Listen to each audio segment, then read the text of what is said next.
Bismillahirrahmanirrahim. Assalamu alaikum everyone. I hope you all will be fine by the grace of Allah Almighty. Welcome to science class. In today's class we will start unit number 1 from your science textbooks, and the unit number 1 is characteristics and life process of organisms. On the way from your home to school, you would have seen many things. We refer many things as living things and we call some of the things as non-living things. How would you decide that those things are living or non-living things? So this will be the topic for today's lecture. We will be discussing different characteristics of living thing so that we know the reason why we are calling these things living or as non-living things. Before starting this lecture, I would like to discuss the students' learning outcomes or the SLO with all the students. At the end of this lecture, we will be able to understand the major characteristics of living thing. So whenever someone asks you why you are calling this particular thing a living thing, so we will be able to tell them by logic that this is the reason this thing is called as living things, or this is the reason this thing is not called as living thing, or it is called as non-living things.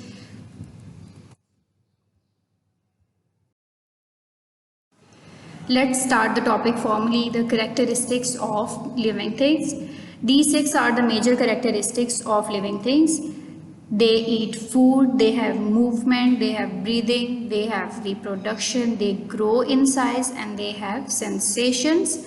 On the basis of these characteristics, we differentiate living things from non-living things. We see whether these characteristics are present in a thing or they are absent in a thing. And we decide whether to call it a living thing or to call it a non-living thing. We will discuss all these characteristics one by one. Starting with the characteristic number 1, eating food. All the living things, including plants, humans, animals, insects, birds, they all use food or consume food to remain alive. They use food to gain energy. We can gain energy by eating different kind of food, for example, vegetables, fruits, bread, by drinking water, different shakes, juices, etc. इसकी example आप इस तरह से ले सकते हैं कि जैसे कि हम सुबह ब्रेकफास्ट करके स्कूल आते हैं तो 3 से 4 पीरियड हम जब स्टडी करते हैं हमारी एनर्जी डाउन होना शुरू हो जाती है, हमें ब्रेक की ज़रूरत पड़ती है। और ब्रेक में हम सबसे पहला काम क्या करते हैं, हम कुछ ना कुछ खाने की कोशिश करते हैं ताकि हमारी जो एनर्जी डाउन हो रही है वो हम वापस से गेन कर सकें। So this is the main purpose of eating food, to gain energy and to remain alive. Characteristic number 2, movement. Living things can move on their own. Different living things, for example, animals, humans, birds, insects, they can move. But plants, they cannot move. They grow in size upward or downward. So we can call this growth as a sort of movement, but it is not purely a form of movement. So except plants, all other things they can move on their own.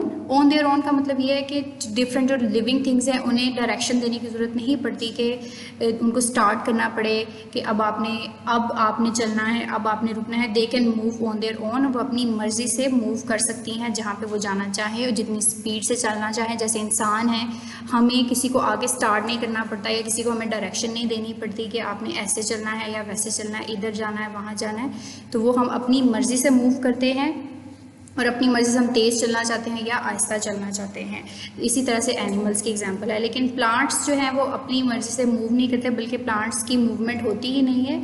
यहाँ पे just इसमें यह है कि plants अपने size में grow करते हैं। जैसे उसका स्टेम है वो ऊपर को अपवर्ड ग्रो करता है और उसकी रूट्स डाउनवर्ड ग्रो करती हैं, तो उस ग्रोथ को हम as a sort of movement ले सकते हैं, but it is not purely a form of movement. Third characteristic of living thing is breathing. Living things like plants, animals and humans, they breathe. They all breathe. इसमें plants जो हैं वो हमने एक इसका कॉन्सेप्ट पहले भी पढ़ा हुआ है बहुत दफ़ा के प्लांट्स जब सांस लेते हैं तो वो ऑक्सीजन को बाहर फेंकते हैं, ऑक्सीजन को बाहर निकालते हैं और वो इंसान उस ऑक्सीजन को यूज़ करते हैं और वो उसके ज़रिए सांस लेते हैं। और जब हम सांस लेते हैं हम कार्बन डाइऑक्साइड गैस को जो है वो एक्सहेल करते हैं, जो प्लांट्स यूज़ करके सांस लेते हैं। So animals, humans and plants, they all breathe and this is one of the major characteristics of living things। इसकी बेस पे हम किसी भी लिविंग और नॉन लिविंग थिंग को डिफ्रेंशिएट कर सकते हैं। जैसा कि अगर कोई लिविंग थिंग है वो डेड हो जाती है तो इसका सबसे पहले हम उसका यही कैरेक्टरिस्टिक चेक करते हैं कि आइदर ही और शी इज़ ब्रीदिंग और नॉट, कि वो सांस ले भी रहा है कि नहीं ले रहा। तो उसकी बेस पे हम बहुत एक मेजर डिसीजन भी हम लेते हैं कि वो चीज़ आइदर वो डेड हो गई है या नहीं हुई। तो breathing is one of the major characteristics of living things, and this is the third characteristics of living things. Fourth characteristic is reproduction। अब ये भी कैरेक्टरिस्टिक सिर्फ लिविंग थिंग्स में प्रेजेंट होगी and this will be absent in non living things.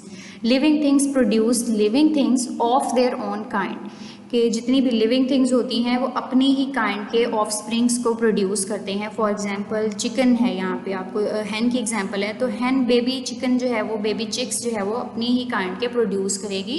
इस process को हम reproduction कहते हैं। ये बहुत सारे ये इंसानों में होते हैं, जैसे बेबीज़ होते हैं, इंसानों के बेबीज़ होते हैं, प्लांट्स में बेबी प्लांट्स होते हैं, एनिमल्स में डिफरेंट हॉर्स की एग्जाम्पल यहाँ पर आ सकती है, कैट की, तकरीबन हर एनिमल की इसमें एग्जाम्पल आ सकती है।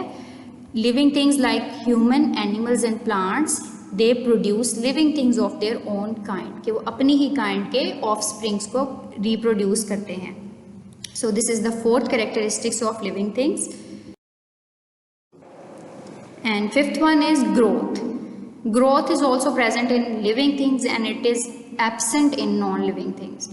हमने कभी नहीं देखा कि कोई चेयर है, कोई बुक है, कोई पेंसिल है, वो अपने साइज़ में बड़ी हो जाती है with the span of time, कि वो टाइम के साथ साथ कि उसकी इतनी एज हो गई है तो इतनी एज में पेंसिल इतनी बड़ी हो जाएगी।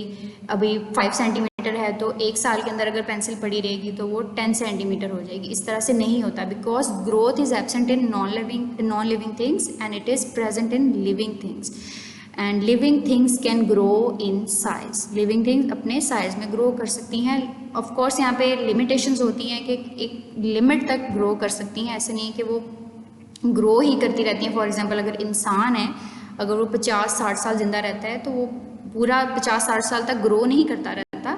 एक लिमिट होती है, वहाँ तक आके वो स्टॉप हो जाती है ग्रोथ। लेकिन ये कि टाइम टू टाइम उसकी जो साइज़ इंक्रीज़ होता है पैदाइश से लेके कुछ सालों तक, उसको हम ग्रोथ कहते हैं। इस तरह ये प्लांट्स में भी होती है, एनिमल्स में भी होती है। एक टाइम पे आके स्टॉप हो जाती है, लेकिन ये लिविंग थिंग्स में क्योंकि प्रेजेंट नहीं होती, तो इसलिए भी हम इसको एक major characteristic of living thing कह सकते हैं, growth. And the last and sixth characteristics of living thing is sensation. Sensation का टॉपिक जो है ये हम जीके में हम पढ़ते आए हैं, ये बहुत बेसिक सा हमने टॉपिक पढ़ा हुआ है कि लिविंग, लेकिन ये बहुत अहम है, it is very important because इसकी बेस पे ये हम किसी भी नॉन लिविंग थिंग्स में ये प्रेजेंट नहीं होता। Living things are blessed with 5 senses of smell, touch, hear, sight and taste. ये हमें लिविंग थिंग्स को नॉन लिविंग थिंग्स से डिफ्रेंशिएट करती है, लेकिन इसमें ये मोस्टली प्लांट्स में ये नहीं होती हैं सेंसेस, तो ये एनिमल्स एंड ह्यूमंस में ये प्रेजेंट होती है sensations. For examples animals smell कर सकते हैं, they can smell either good और बैड, के किस तरह की स्मेल है, उससे ख़तरे का पता भी लगा सकते हैं। फॉर एग्जांपल गैस लीकेज अगर किसी जगह पे हो रही होती है सर्दियों में मोस्टली, तो अगर हमारे सेंस ऑफ स्मेल काम ना करती हो, अगर हमें अल्लाह ताला ने सेंस ऑफ स्मेल ना दी होती, तो हम कभी भी डेंजर को आइडेंटिफाई नहीं कर सकते। So smell is we are blessed with the sense of smell. Then taste, हम चीज़ों को टेस्ट कर सकते हैं, एनिमल्स भी टेस्ट कर सकते हैं, प्लांट्स में ये एब्सेंट होती है।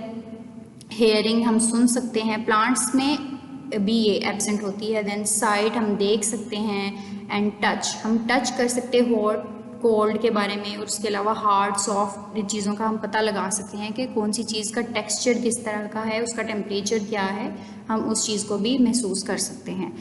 सो this is the 6th characteristics of living things, जो कि ह्यूमंस एंड एनिमल्स में प्रेजेंट होती हैं एंड दे आर नॉट. और इसमें ये भी होता है कि सारी कैरेक्टरिस्टिक हर तरह के लिविंग थिंग्स में नहीं होती, कुछ होती हैं, कुछ प्रेजेंट नहीं होती, लेकिन हम कुछ देखते हैं कि 3 से 4 कैरेक्टरिस्टिक्स हैं तो हम उसको लिविंग थिंग्स की कैटेगरी में हम उसको रख देते हैं. और अगर उसमें कोई भी कैरेक्टरिस्टिक नहीं है, जैसे 1-2 कैरेक्टरिस्टिक नॉन लिविंग थिंग में आ गई, मूवमेंट एंड मूवमेंट की उसमें एंड फूड वाला आ गया कि वो फ्यूल को यूज़ करते हैं, लेकिन हम उसकी बाकी कैरेक्टरिस्टिक्स देखेंगे, हम मूवमेंट को भी गौर से देखेंगे कि क्या वो खुद से मूव कर रही हैं या उनको कोई और मूव करवा रहा है, तो वो फिर हम उसको एक्सक्लूड कर देंगे कि वो लिविंग थिंग्स में नहीं आ सकती. Let's summarise the topic. We have discussed the different characteristics of living things in this lecture. Like living things can sense, they can breathe, they can have movement, they reproduce, they grow in size, and they use food to remain alive or to gain energy. These were the different characteristics that we have discussed in this lecture. On the basis of these characteristics, we can distinguish living things. At the end of this lecture, these are the characteristics that I have discussed with all of you. Now, can you think of some more qualities of living things other than these characteristics?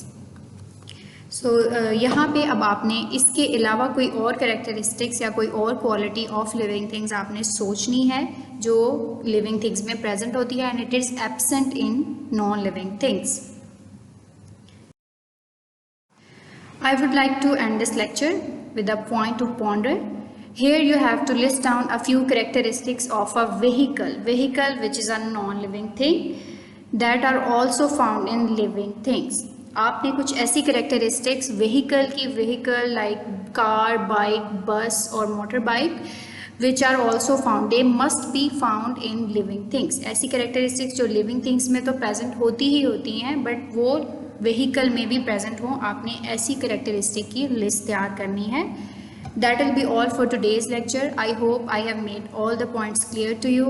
If you have any queries or questions, you may ask now. Thank you. Allah Hafiz.